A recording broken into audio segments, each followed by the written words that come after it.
అందరికీ క్రీస్తు పేరట వందనములు శుభములు తెలియజేస్తున్నాను. ఈరోజు దినవాక్యము, సర్వశక్తుడైన దేవుడు ఆ మనుష్యుని ఎదుట మిమ్మును కరుణించునుగాక.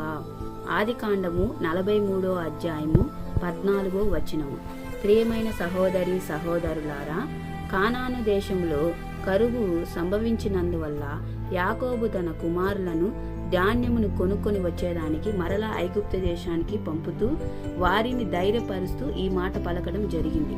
ఎందుకంటే ఐగుప్తు రాజైన యోసేపు వారిని శిక్షిస్తాడేమోనని భయపడుతున్నప్పుడు కుమారులతో తండ్రి అయిన యాకోబు ఇలాగ మాట్లాడుచున్నాడు: సర్వశక్తుడైన దేవుడు ఆ మనుషుని ఎదుట మిమ్మును కరుణించునుగాక అని అన్నాడు. మనము కూడా ఏ పరిస్థితుల్లో ఉన్నా దేవుడు మనలను కరుణిస్తాడు. దేవుడు కరుణిస్తే జరిగే కార్యాలు ఎలా ఉంటాయంటే, దేవుడు కరుణిస్తే మనము ఆశీర్వదింపబడతాము. ఆశీర్వదింపబడే విషయంలో యోసేపునే మనము చూసుకోవచ్చు. యోసేపు తన అన్నలు తనపై కుట్ర చేసి చంపాలని చూసినప్పటికీ కానీ దేవుడి యొక్క ప్రణాళిక యోసేపు పట్ల వేరుగా ఉంది. అందుకే ఆ సమయంలో ఐగుప్తులు పోతూ ఉంటే వాళ్లకు యోసేపును అమ్మి వేస్తారు. అక్కడ యోసేపు ఎన్నో కష్టాలు పడతాడు, ఎన్నో బాధలు అనుభవిస్తాడు, నిందలు అవమానాలు ఎదుర్కొంటాడు. అయినను సరే దేవుడి మీద విశ్వాసం కోల్పోలేదు. అలా విశ్వాసంతో నమ్మకముగా ఉన్నాడు కాబట్టి యోసేపును దేవుడు ఆశీర్వదించాడు. అన్ని కష్టాలు బాధల్లో కూడా వాటన్నిటిని ఎదుర్కొని ఐగుప్త దేశానికే రాజయ్యాడు. దేవుడు ఆశీర్వదిస్తే ఏ పరిస్థితిలో ఉన్నా నిన్ను ఉన్నత స్థానంలో నిలబెడతాడు. మనము కూడా యోసేపు వలె దేవుడి చేత ఆశీర్వదింపబడాలంటే మనము కూడా దేవుని మీద విశ్వాసమును నమ్మకమును విడిచిపెట్టకూడదు. ఎన్ని కష్టాలు వచ్చినా యోసేపు వలె విశ్వాసముగా ఉండాలి. అప్పుడు దేవుడు యోసేపు వలె మనల్ని కూడా ఆశీర్వదిస్తాడు. ఇంకా మనము చూసుకుంటే ప్రియమైన దేవుని బిడ్డలారా, సాతాను బాధల నుండి కూడా తప్పింపబడతాము. తూరు షిదోనుల ప్రాంతంలో నుండి కానాను స్త్రీ ఒకటి వచ్చి తన కుమార్తె దయ్యములు పట్టి బహుగా బాధపడుచున్నదని యేసయ్య కరుణించమని కేకలు వేస్తుంది. కానీ దేవుడు ఒక్క మాట కూడా మాట్లాడలేదు. అయినను ఆమె వదలక యేసయ్యను కరుణించమని అరుస్తూ కేకలు వేస్తూ వెంబడిస్తుంది.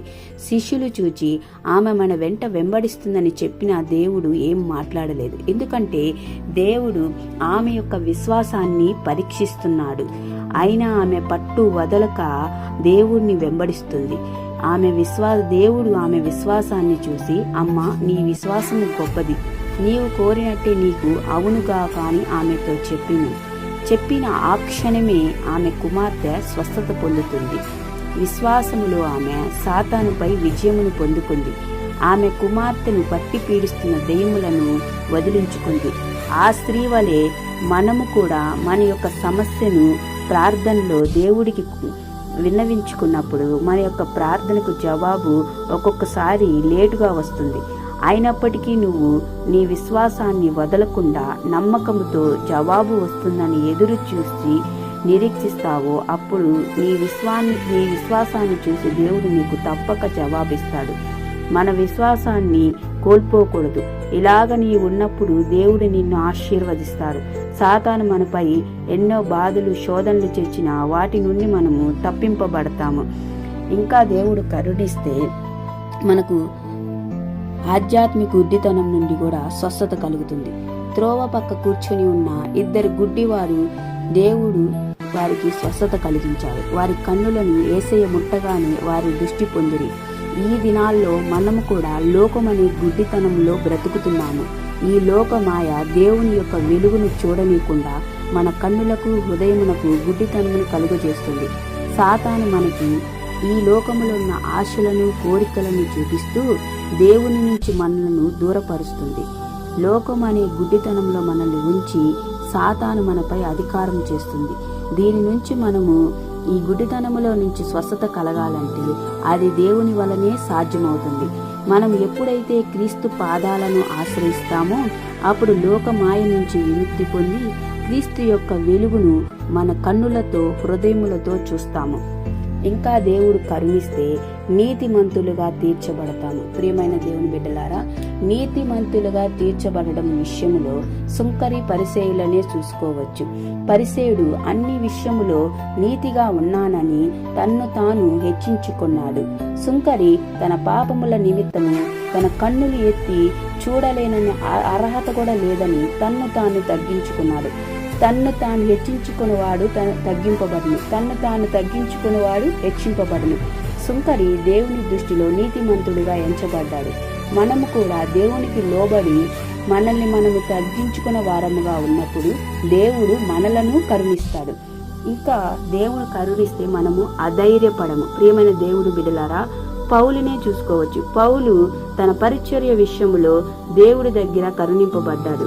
కాబట్టే పౌలుకు ఎన్ని కష్టాలు, బాధలు, ఇబ్బందులు, అవమానాలు వచ్చినా అధైర్యపడలేదు. మనము కూడా పౌలులాగా ఏ విషయములో అయినా కష్టాలు, బాధల్లో కూడా పౌలు వలె విశ్వాసముతో నమ్మకముతో ఉన్నప్పుడు, ఆయన మార్గములలో నడిచినప్పుడు ఏ విషయములో అయినా ఏ స్థితిలో అయినా అధైర్యపడము. నేడు మనందరము కూడా మంచితనమును యథార్థమును కలిగి జీవించినప్పుడు తప్పక దేవుడు మనల్ని కూడా కరుణిస్తాడు. ఇట్టి కృప మనందరికీ కలుగునుగాక. ఆమేన్. ప్రార్థన చేసుకుందాము.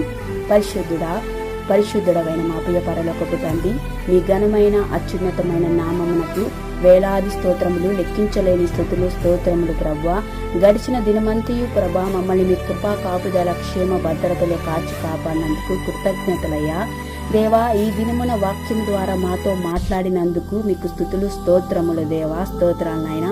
అవును ప్రభువా, మేము నా తండ్రి ఎన్ని బాధలు, ఎన్ని కష్టాలు, ఇబ్బందులు, ఇరుకులు ఎన్ని వచ్చినా ప్రభా మీ నుంచి విశ్వాసమును కోల్పోకుండా నాయనా అయ్యా మీ మీదే ఆధారపడుతూ ప్రభా నా తండ్రి మీతో సహవాసం చేస్తూ మీలో అంటుకట్టబడేలా కృప చూపించి నాయనా మీతో మమ్మల్ని నాయన నడిపించమని బ్రతిమలాడి అడుగుతూ మీ పోలికగా మేము ఎదిగే వారముగా ఉండేలా కృప చూపించమని నాయన బ్రతిమలాడి అడుగుచున్నాను దేవా. అయ్యా, ఎవరైతే ఈ ప్రార్థనలో ఏకీభవిస్తున్నారో నాయన ఆ బిడ్డలందరినీ నాయన మీ కృపలో దీవించి ఆశీర్వదించండి. వాళ్ళ కుటుంబాలను కూడా ఆశీర్వదించమని యేసయ్య పరిశుద్ధ నామంలో బ్రతిమలాడి అడిగి వేడుకొనుచున్నాము నా తండ్రి. ఆమేన్. అందరికీ వందనములు.